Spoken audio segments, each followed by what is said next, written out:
Estamos de vuelta, amables televidentes, tratando un importantísimo tema para nuestro país, el tema de la amnistía y el tema del genocidio en el contexto del caso contra los generales Efraín Ríos Montt y José Mauricio Rodríguez.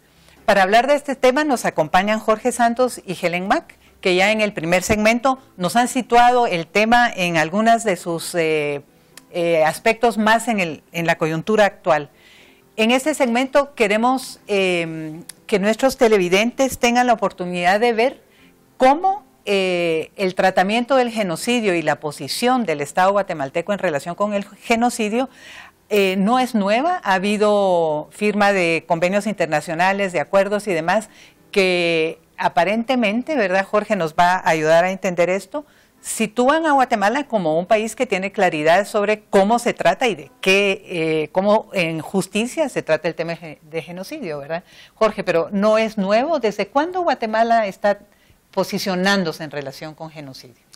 Es que yo creo que hay que hacer muy rápidamente la valoración de que posterior de la Segunda Guerra Mundial, en el momento en el que se da el Holocausto nazi, la humanidad adopta por consenso que hay ciertos delitos que trascienden más allá de la vulneración de un derecho a un individuo en particular o a un pueblo en particular, sino agreden la dignidad de la humanidad en su conjunto.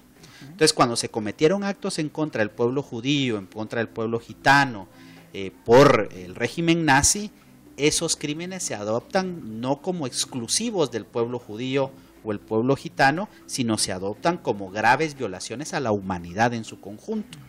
Entonces empieza una serie de normativa internacional, derecho humanitario que ya venía gestándose, y se crea en el sistema de Naciones Unidas la Convención para prevenir, erradicar y sancionar el delito de genocidio. Este instrumento es ratificado por el Congreso de la República en 1952, es decir, Guatemala incorpora, ¿verdad?, esta convención en su marco jurídico a partir de la ratificación de esta convención.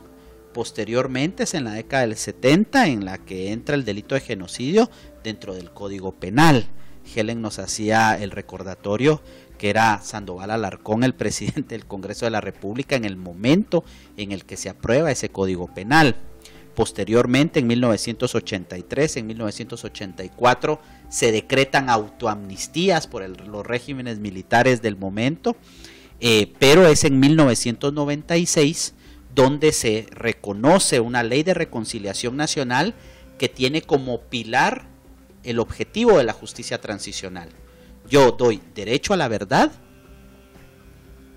doy el derecho a la reparación o a la restitución, ¿verdad?, y doy el derecho al acceso a la justicia como únicos mecanismos que permitirán la garantía de no repetición de los graves hechos cometidos en el pasado.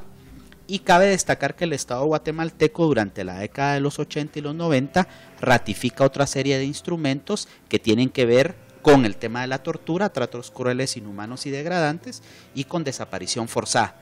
Pareciera ser que estamos en una especie de estado esquizofrénico, en donde ratificamos convenciones que detienen la posibilidad de generar este tipo de delitos, pero en la práctica nacional los actores políticos, militares y económicos son los que gestan a su sabor y antojo una serie de medidas que lo que procuran al final de cuentas es poner el manto de la impunidad sobre una serie de delitos que agredieron a pueblos en el territorio guatemalteco, pero que en realidad se constituyen en gravísimos agravios en contra de la humanidad en su conjunto.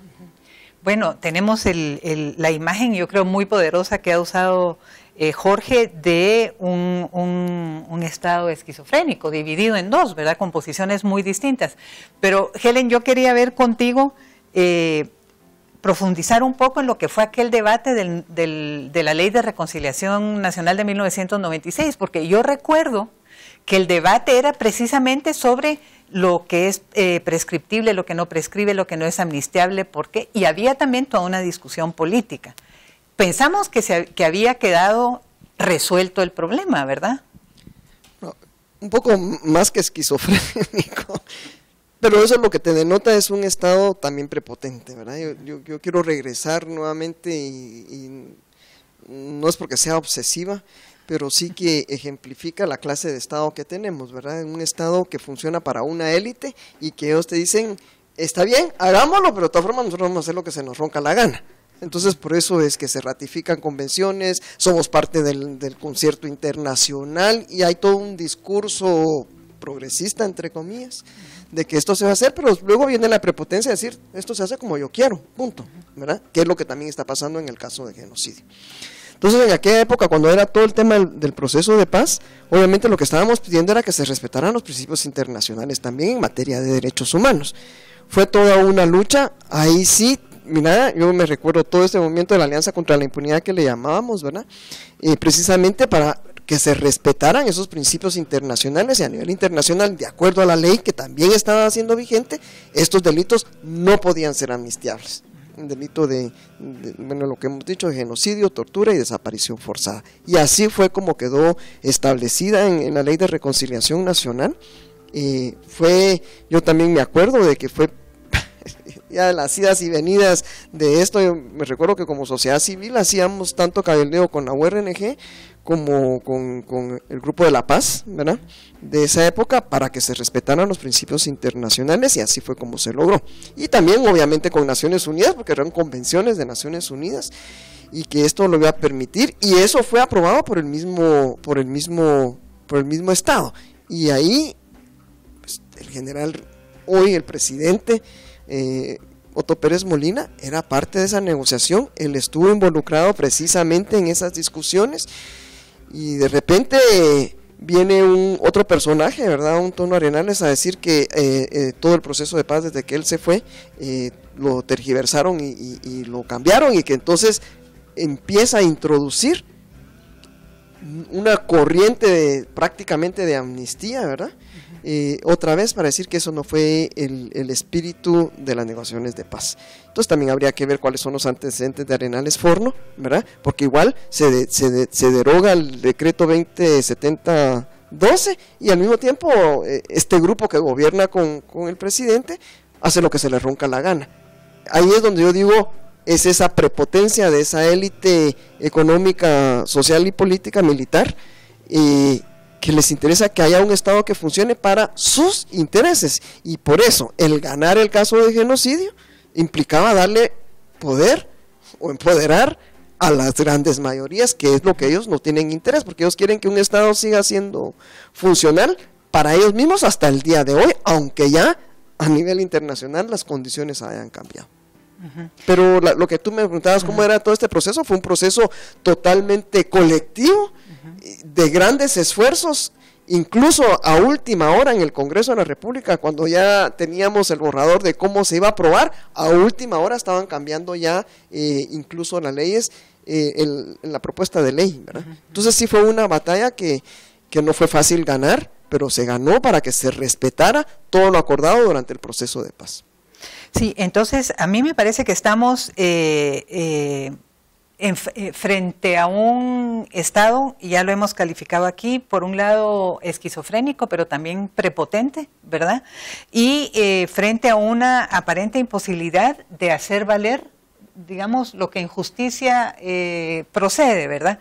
Yo quisiera que intentáramos profundizar un poco en el tema de justicia transicional. Decíamos que es un momento, la justicia transicional, a ver, me corrigen, es un momento en el que se trata de que la justicia funcione con miras a otro momento en el futuro, en el que esté totalmente funcionando un sistema de justicia, y para que ese horizonte pueda ser realidad, se busca la verdad histórica, se busca producir una verdad en ese proceso. ¿Cómo es el tema de justicia transicional? Como su nombre lo refiere, pretende hacer una transición de un modelo autoritario a un esquema de justicia que recoja otros elementos más vinculados a las normas internacionales de estados democráticos. Entonces tiene tres pilares fundamentales. Uno es el derecho a la verdad, es decir, los pueblos, las sociedades tienen derecho a conocer cuáles fueron las causas y cuáles fueron los elementos bajo los cuales se dio violaciones a derechos humanos. Entonces ese es un primer paso importante, los esfuerzos que el Estado puede hacer para la recuperación de la memoria histórica, la dignificación de las víctimas, bueno, y demás. De ahí el derecho al acceso a la justicia, es decir, las víctimas de esos agravios cometidos pueden acceder al sistema de justicia y pretendería, ¿verdad?, enjuiciar a quienes efectivamente propiciaron que esas violaciones a derechos humanos se dieran en el país. Es decir, no es, vamos a ver, si la Comisión para el Esclarecimiento Histórico documentó que existen 200.000 víctimas directas de graves violaciones a derechos humanos, pues uno pensaría que no van a ser las 200.000 víctimas en lo individual que van a reclamar justicia, pero la justicia transicional sí pretende quien instauró, digamos, ese régimen de violaciones a derechos humanos pueda ser sometido a la justicia. Por último están el derecho al resarcimiento o a la reparación, que no es una reparación estrictamente de carácter económica. La reparación tiene que ver con una serie de elementos psicosociales, comunitarios, colectivos, de dignificación, es decir, de intentar reconstruir proyectos de vida antes de haberse cometido la violación a derecho humano. Y estos tres pilares fundamentales de la justicia transicional tienen como objetivo único y exclusivo garantizar que esos hechos no se repitan a través de los elementos que mencioné. Y hay experiencias internacionales pues muy estudiadas que en cierta medida han funcionado. El caso alemán es un caso excepcional en esos temas, pero hay otros casos que, digamos el sudafricano, que con ciertas características también transita hacia ese devenir. Muchas gracias. Vamos aquí a hacer un corte. Solo recordar entonces a nuestros amables televidentes que en este segmento hemos hablado de Guatemala como un estado que por un lado ha firmado convenios internacionales relacionados con los delitos de lesa humanidad, se ha comprometido con la justicia y por otro lado incumple totalmente estos compromisos internacionales y que son en justicia compromisos con la sociedad guatemalteca. También hemos visto rápidamente de qué se trata la justicia transicional. Ese es el momento en el que Guatemala debería estar. Miraremos en el próximo segmento con la ayuda de Jorge y de Helen si podemos hablar entonces de justicia transicional o qué va a pasar, ¿verdad? Con esta pregunta nos vamos al corte y regresamos en un instante.